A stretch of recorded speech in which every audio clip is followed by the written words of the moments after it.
Olá pessoal, bem-vindos a mais uma aula do curso Modelos de Negócios da Igreja Batista Capital, da Escola de Ensino.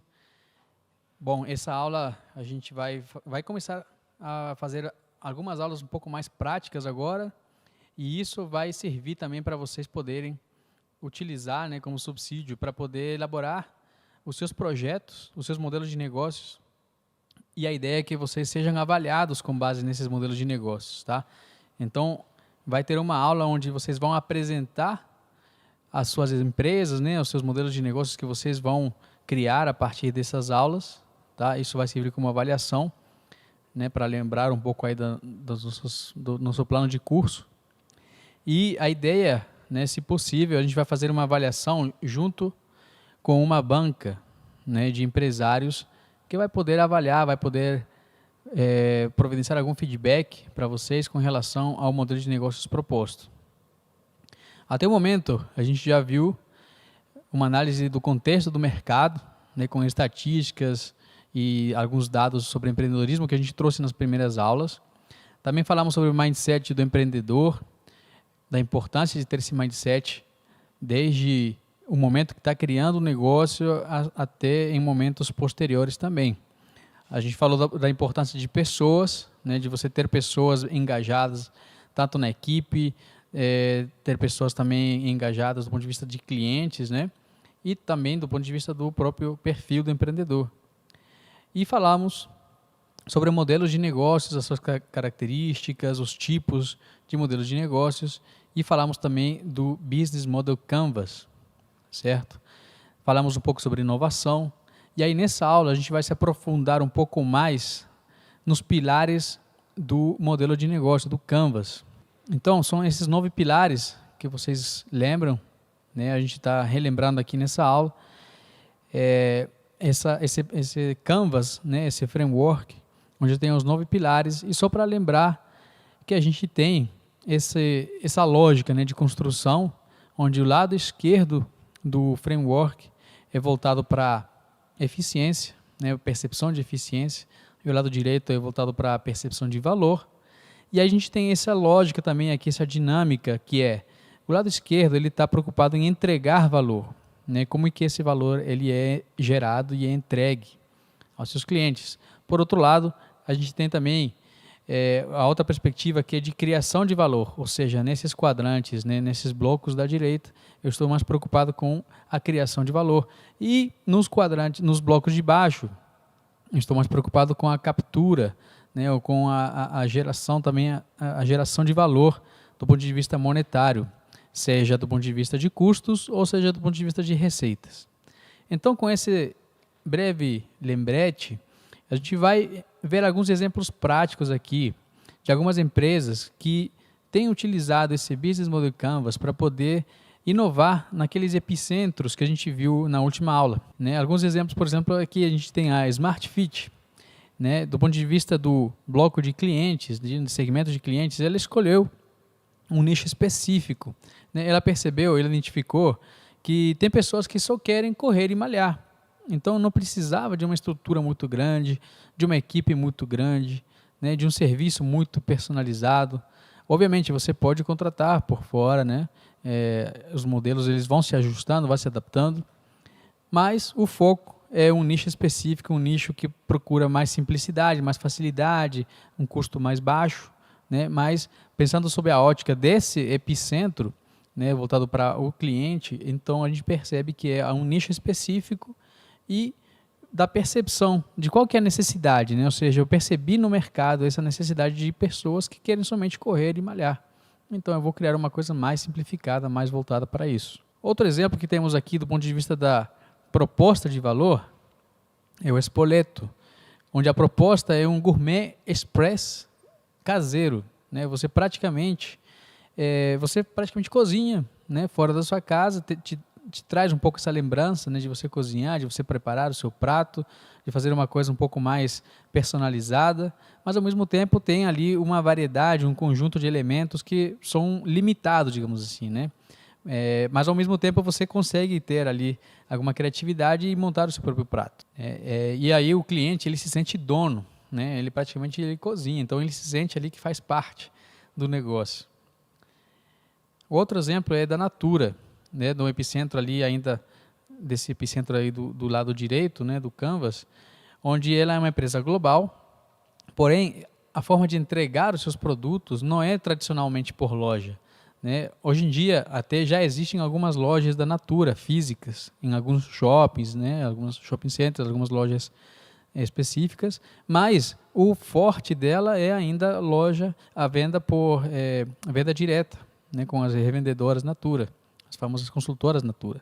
Então ela faz chegar os seus produtos de forma diferenciada, perfeito? Então percebam que em cada bloco é possível perceber algumas inovações. Outro exemplo aí do relacionamento com o cliente, né, é a Wikipedia.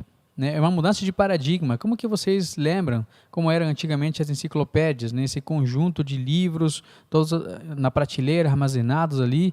Normalmente eles rapidamente ficavam defasados em termos de tempo, né, em termos de atualidades. Então, a cada certo tempo era preciso comprar uma nova enciclopédia.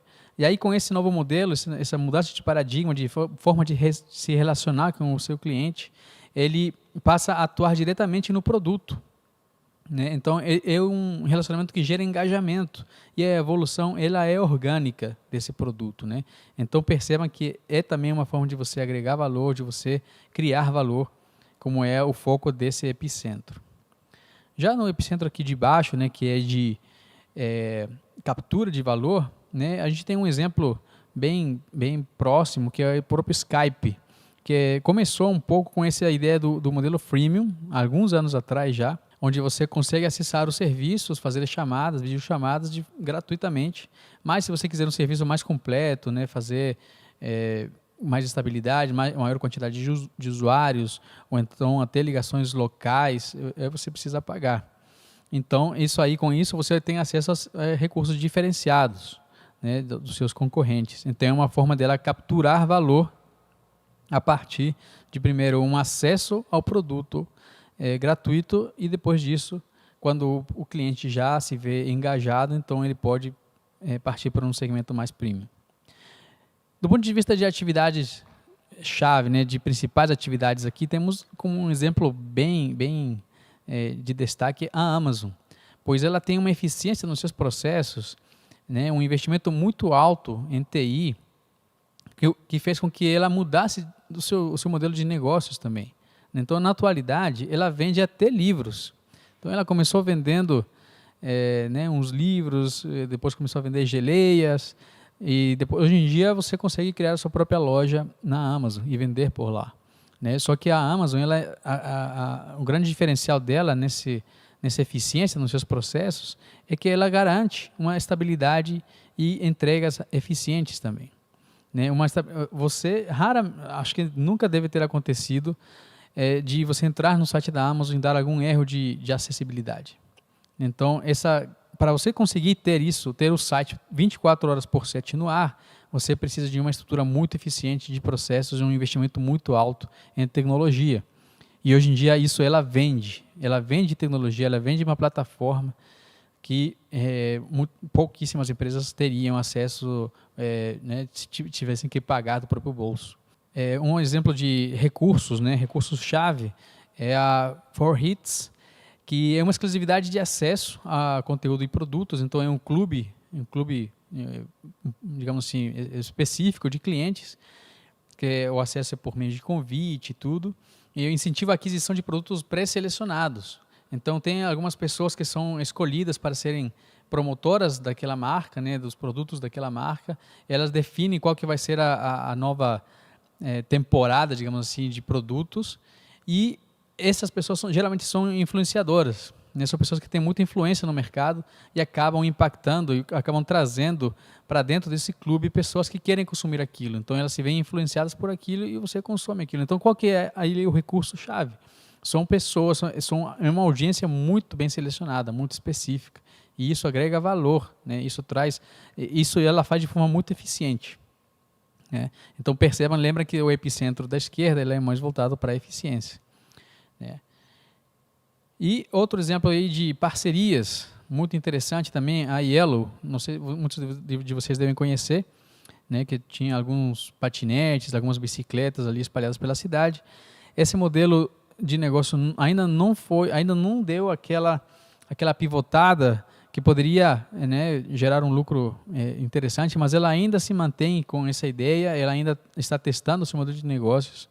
Inicialmente foi testado, mas não teve muito sucesso, não foi muito financeiramente viável, né, mas ela tem uma estrutura muito enxuta, o que possibilitaria essa exponencialidade posteriormente. E ela tem alianças estratégicas para viabilizar o negócio. Ela precisa dessas alianças estratégicas, né, principalmente com prefeituras, né, com governos, ali para poder ter acesso, né, garantir essa mobilidade urbana, né, pelas cidades a um custo muito baixo. Além disso, tem uma tecnologia, né, de geolocalização e também para poder destravar os equipamentos e dar acesso aos usuários, também muito, muito diferenciada. Certo? E isso também precisa ter muita disponibilidade. Você não, imagina você chegar para precisar daquele equipamento e não ter acesso ao aplicativo, não ter acesso ao equipamento em si para poder destravar. Isso também geraria uma experiência ruim para o cliente. Então, é importante ali ter esses quadrantes ali em mente. E do ponto de vista de custo, estrutura de custos, temos como exemplo a Dell, onde tem um custo muito eficiente, né? Então, qual é o grande diferencial dela?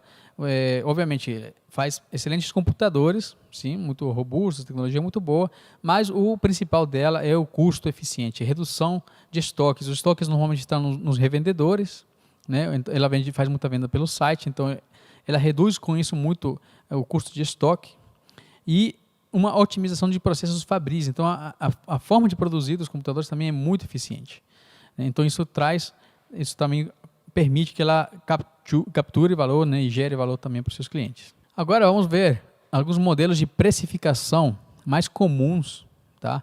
Isso que foi adaptado aí do G4 Startups Playbook, né? Temos alguns modelos bem comuns no mercado, né? Hoje em dia isso aí está evoluindo com frequência, mas os mais comuns temos aqui, né, o modelo Enterprise, que é o modelo mais tradicional, né, de uma empresa grande, com características como contratos específicos por cliente, venda sob medida, e é muito comum isso no B2B. O que seria esse B2B? É business to business, numa venda de uma empresa para outra empresa.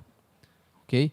E quais que são as métricas principalmente utilizadas que o empreendedor ele precisa observar quando ele está criando esse tipo de modelo de precificação, que faz parte do seu modelo de negócios, né? Muito desse modelo de precificação utilizado vai embasar, né, e vai contribuir com a criação do seu modelo de negócios. Então, no caso de Enterprise, as métricas são a quantidade e valor de cada contrato, né? Então, você tem que verificar se você tem uma quantidade muito grande de contratos com valores pequenos, né? Ou então poucos contratos, mas de valores muito altos. Então, aí tem uma relação de risco e retorno. Também a quantidade de clientes únicos, ou seja, aqueles clientes que são mais fiéis, né? Eles contratam de mim de forma contínua. Tem alguns casos em que tem até exclusividade de contratação de alguns fornecedores, né? E também outra métrica importante é a receita, né? Atenção ao fluxo de caixa, porque às vezes você vai firmar um contrato de às vezes milhões, só que você só vai faturar quando entregar de fato o seu produto ou serviço. Então, às vezes pode acontecer de ficar meses e meses sem receita recorrente. Tá? Então, isso aí também pode trazer um certo risco quando você tem um contrato muito grande, porém, você só vai faturar no momento em que você emitir a sua nota de fato e entregar o seu produto e serviço for avaliado, né? Outro modelo de precificação é o SaaS, Software as a Service, que é um modelo muito popular entre startups. Tá? Ele pode ser tanto business to business, né, de empresas para empresas, ou B2C, que é o business to customer, ou então de empresas para clientes, né, o cliente final. E aqui a cobrança, se faz uma cobrança como assinatura, né, para acessar um sistema. E quanto maior a necessidade de uso, maior a cobrança, que é o termo chamado tier. Né? Então, percebam que aqui estamos falando muito de escala. Né? Então, enquanto mais aquele cliente precisa, por exemplo, de espaço em nuvem de armazenamento, então mais ele vai pagar. Tá? É mais ou menos essa a relação. E as principais métricas que são utilizadas para esse tipo de modelo é o tier, né, como a gente já falou, que é o tamanho do cliente. Então, enquanto maior ele precisar do meu serviço, mais ele vai pagar. A receita recorrente, que eu coloquei ali as siglas em inglês MRR ou ARR, mas nada mais é do que a receita recorrente mensal ou a receita recorrente anual. Outra métrica é a percentual de receita retida de clientes, também isso pode ser ao mês ou por ano. E o CAC, que nada mais é do que o custo por cliente novo, né? Quanto que é gasto em marketing, quanto que é gasto em divulgação, em procura por novos clientes. Então, essa é uma métrica muito importante, porque isso vai determinar também uma relação com a minha receita. Outro modelo de precificação é o pay-per-use. Talvez muitos de vocês já ouviram falar do pay-per-view, né? Normalmente nas TVs a cabo, assinatura de TV a cabo, mas aqui seria o pay-per-use, onde o cliente paga somente pelo uso. Então, aqui, um exemplo muito próximo que a gente tem aqui é o Uber, né? Você só paga depois que você utiliza o seu serviço, né? E aí é importante observar aqui a relação entre risco e retorno por cliente, de acordo com o tamanho também, tá? Então, às vezes você tem um cliente muito grande que vai utilizar muito o seu serviço, né? E aí, obviamente, ele vai te pagar, só que ele também já consumiu uma quantidade, uma parcela significativa dos seus recursos, e isso pode comprometer de repente o atendimento a outros clientes, tá? Então, aqui é importante como métrica a quantidade de clientes que você tem e também a receita por cliente, tá? Porque isso, pensa no caso do Uber também, né? Enquanto mais clientes eu atender, maior vai ser a minha receita, certo? Ou então, enquanto maior for a quilometragem que for andar, também maior vai ser a minha receita por cliente. Então, aí tem que saber dosar muito bem essas métricas, justamente para não se expor demasiadamente ao risco de exceder um pouco a utilização de recursos versus o recebimento de receitas.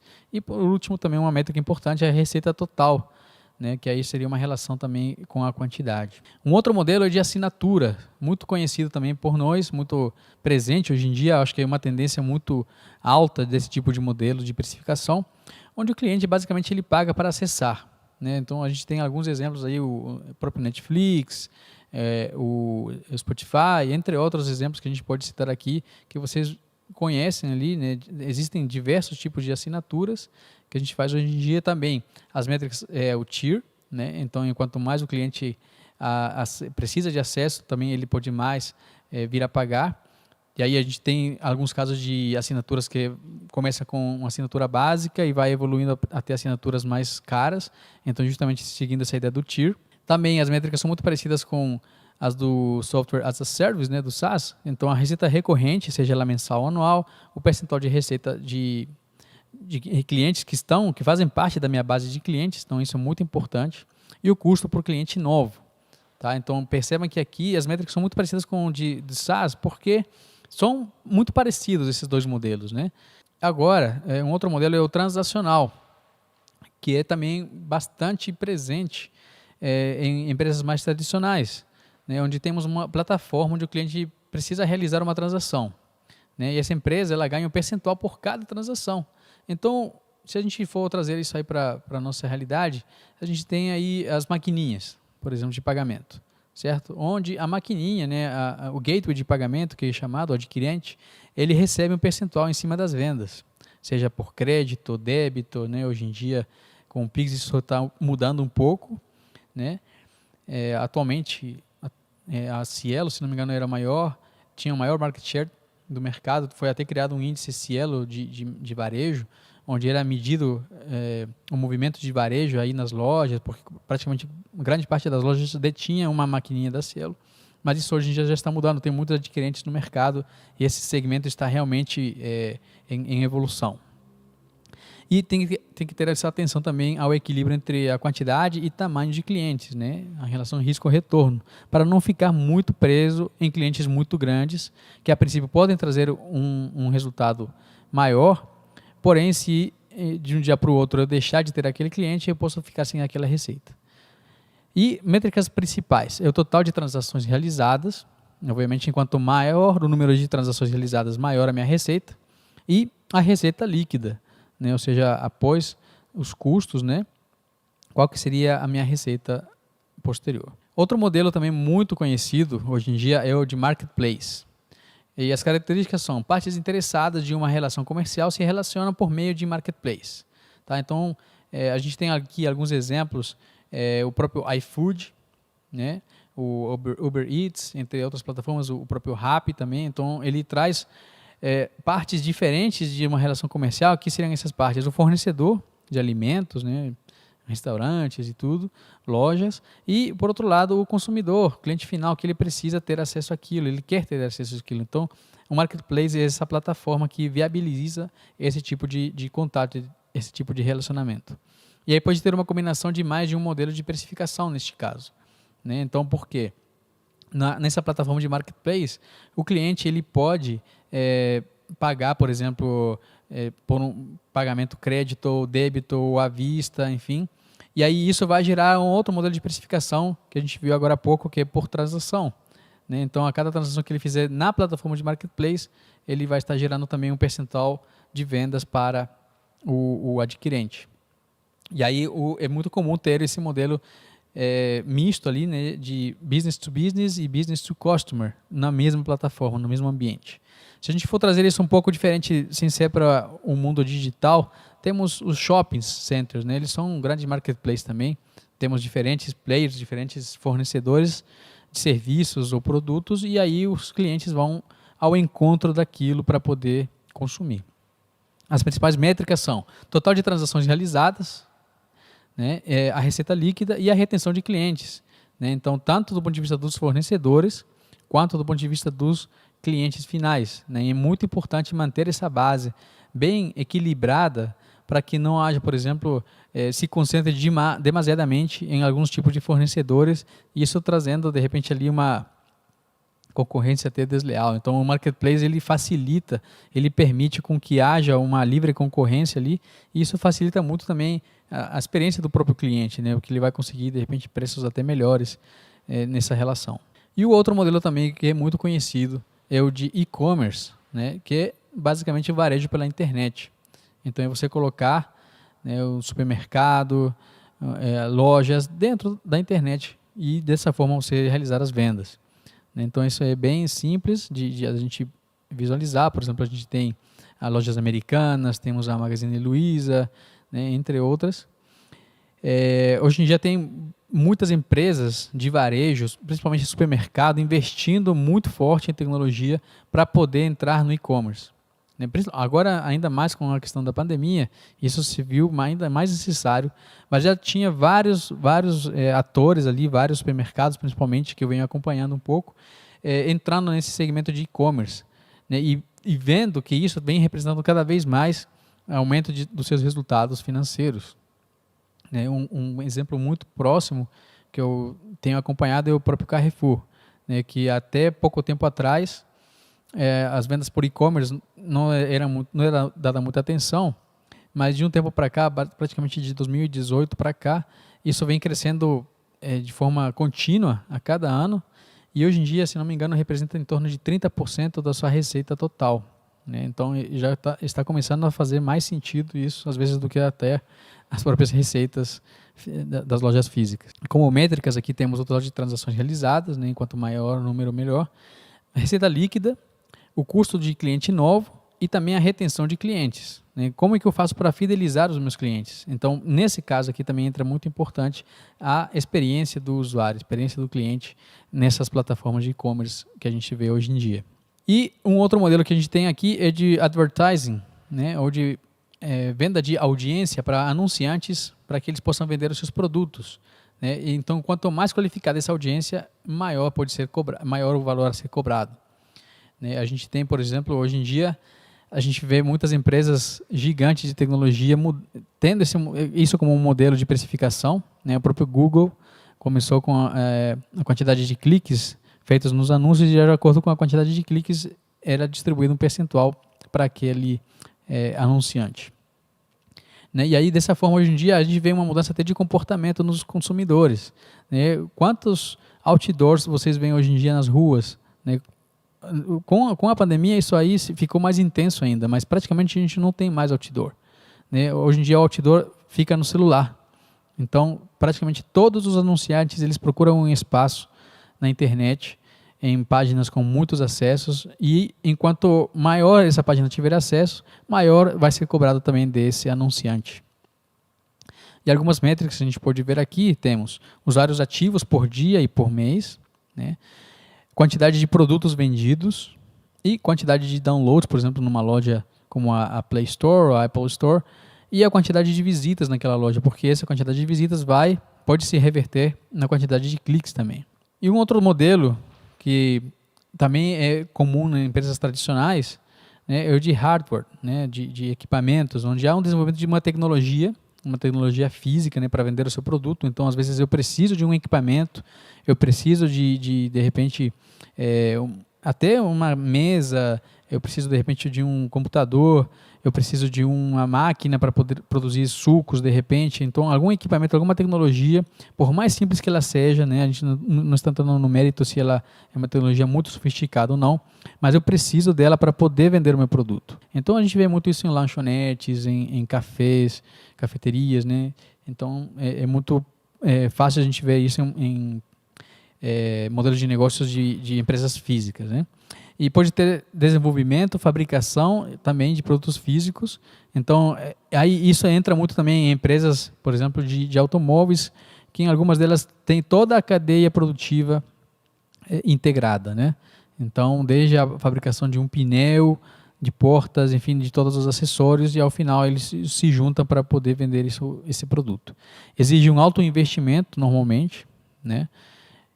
Também a patente pode ser um diferencial, né, uma vantagem competitiva, e ela pode combinar também vários modelos, né? Então, dependendo da forma como eu faço, vamos supor, no caso de uma lanchonete, a gente tem uma tecnologia que é a máquina para fazer suco. Essa máquina vai me custar um X valor, obviamente, mas para eu poder vender o meu produto final, eu posso utilizar, por exemplo, o modelo de adquirência, né? De pagar uma comissão para o adquirente, utilizando as maquininhas. E aí, como métricas, a gente tem a receita líquida e a margem bruta, né? São as principais métricas nesse tipo de modelo. E com isso, a gente vai ver agora, na prática, dois exemplos de uma empresa que vocês conhecem também muito ali, a Zoom, né? Quem não fez já alguma videoconferência utilizando isso, e a Nespresso.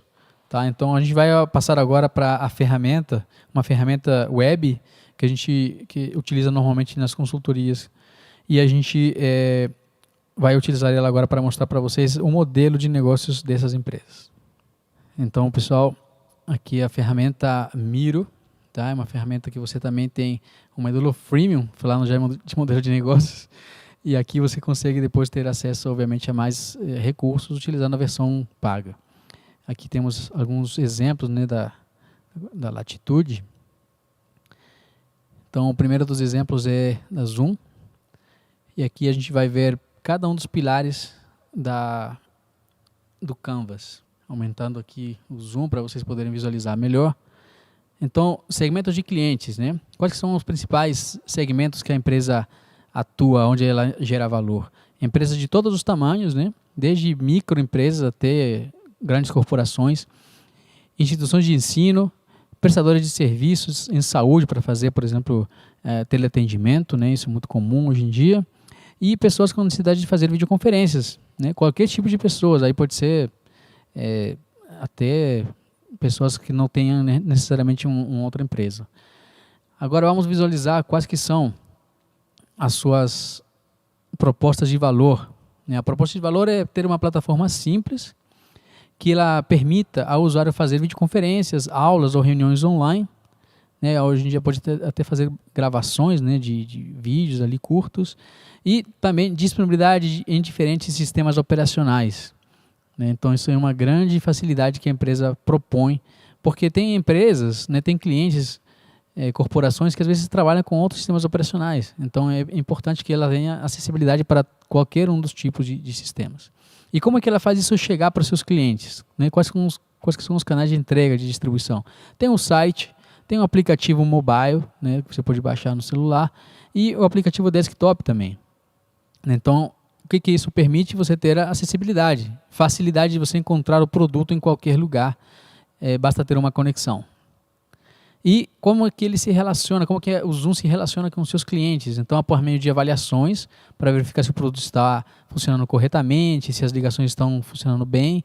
Tem um canal de perguntas e respostas, né, o FAQ, e tem também uma ajuda para autoconsulta, permitindo que o cliente também, a hora que ele precisar, ele tenha as respostas mais frequentes lá para poder tirar suas dúvidas. Como que ela captura valor, né? Qual que é o seu fluxo de receitas? Então, tem assinaturas e tem o modelo freemium, né? Como eu citei agora. Então, tem aquela assinatura gratuita, onde você tem algumas limitações, né? De tempo e tudo, de quantidade de usuários de presentes nas reuniões, e também assinaturas, né? Que vai mudando desde a parte mais básica até clientes corporativos, né? E como é que é feito, então, os seus recursos, né? Como é que são os recursos-chave? Então, temos os data centers, né? Muito importante para ela poder operar, para ela poder manter a plataforma em funcionamento correto. A base de usuários também, porque imagine a quantidade de usuários que ela tem.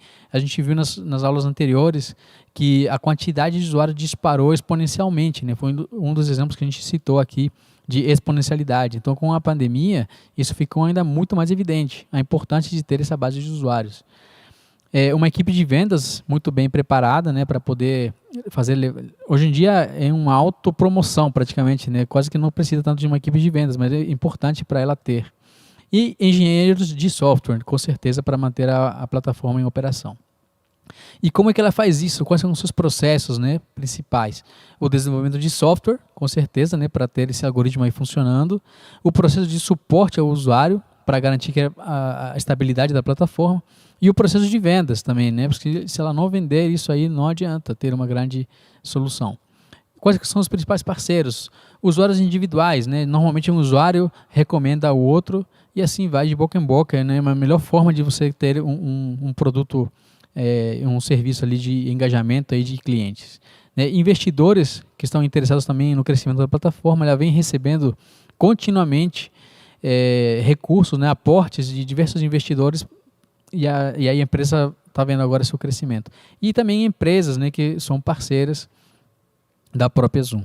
E a sua estrutura de custos? Como é que é essa estrutura de custos para ela poder manter isso em funcionamento? Então, ela tem os seus funcionários, obviamente, um custo alto de manutenção, os data centers, né, infraestrutura para poder manter isso também em funcionamento, tem um custo alto, certamente, tem que ter um backup, tem que ter uma série de aspectos técnicos ali por trás, e o próprio marketing, né, para poder garantir a sua imagem, garantir com que mais clientes fiquem satisfeitos e fiquem sabendo dessa tecnologia e das suas evoluções. Então, esse daqui é um exemplo que a gente tem de um negócio, né, de um modelo de negócio já estruturado. Agora, percebam que eu fiz isso aqui numa plataforma web, mas vocês podem utilizar qualquer outra ferramenta. Pode ser uma ferramenta comum aí do computador do dia a dia de vocês, pode ser uma folha em branco mesmo, vocês vão desenhando os blocos do Canvas. Então, para o exercício que vocês precisam fazer para a nossa aula, para avaliação, vocês podem utilizar qualquer ferramenta, tá? Não se prendam a essa ferramenta aqui. E o outro exemplo que temos aqui é o Nespresso, né, que digamos assim, é o produto top de linha ali da Nestlé, nessa linha de cafés prontos, né? Então, a gente tem, por exemplo, o Nescafé, que está na base, né, que é para clientes em massa. Depois temos a segunda camada, não lembro agora do nome, e no topo da pirâmide está Nespresso, que faz parte aqui. Então vamos lá, vamos ver aqui o segmento de clientes, pessoas fãs de café expresso, são os principais clientes deles, o segmento que eles focam ali hoje em dia. Empresas também de todos os tamanhos, né? A gente vê que muitas empresas compram as máquinas e aí com isso eles conseguem captar diferentes segmentos, né? Tanto pessoas específicas como empresas também. E qual que é a proposta de valor? Levar as máquinas de café, né? Porque aí tem toda uma tecnologia embarcada. As cápsulas de café também é uma proposta de valor, né? Essa facilidade. Praticidade para você fazer um café, né? Uma coisa muito rápida, muito simples, praticamente automatizada ali. E exclusividade, né? Ou seja, você se sente parte de um nicho seleto ali de clientes que têm acesso a esses produtos. Como que faço chegar a esses produtos aí para o meu cliente? A partir da loja Nespresso.com, lojas de varejo, né, que tem diversas lojas espalhadas aí pelo mundo, e lojas próprias também, em shoppings, a gente vê algumas lojas já presentes. E a forma de relacionamento com o cliente tem o Clube Nespresso, justamente trazendo essa ideia da exclusividade, e masterclasses, onde no próprio site tem algumas aulas onde a equipe ensina a fazer cafés, ter algum conhecimento adicional com relação ao café. Muito interessante. Como que ela captura valor, né? A venda de cápsulas, a venda de máquina de café, a assinatura de planos também. Hoje em dia tem até... perceba que aqui temos um modelo híbrido, né? Um modelo de precificação, não é somente um deles, né? Perceba que aqueles modelos de precificação que a gente viu nessa aula, você pode fazer combinações deles para você fazer parte do seu modelo de negócio, para poder obter uma quantidade de forma de capturar valor cada vez maior. E também venda de acessórios, né, para as máquinas, enfim. Quais que são os principais recursos? Né? O próprio café, né? Obviamente tem que ser um café bem selecionado para manter justamente essa exclusividade, essa qualidade. Patentes das máquinas, das cápsulas. Vocês percebem que hoje em dia tem vários outros concorrentes, mas que não chegam exatamente a ter a mesma qualidade às vezes, né? Canais de distribuição também é muito importante para eles, para fazer chegar o seu produto. Alguns processos principais, né? A produção de cápsulas, que é feita hoje em dia aí pela Nestlé, a distribuição business to customer, né? Até, obviamente, chegar desde a empresa até o cliente, e o marketing, né? Como que faz para divulgar isso? Vocês percebem que já tiveram outras campanhas muito mais intensas, mas contratação de vários atores famosos ali para poder fazer propaganda de cápsulas ou de café, né?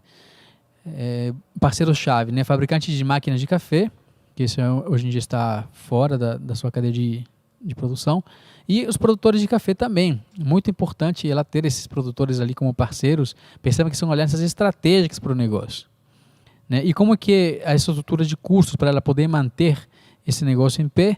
Tem um custo de produção, né, das cápsulas, custo de distribuição, custo muito alto também, do marketing.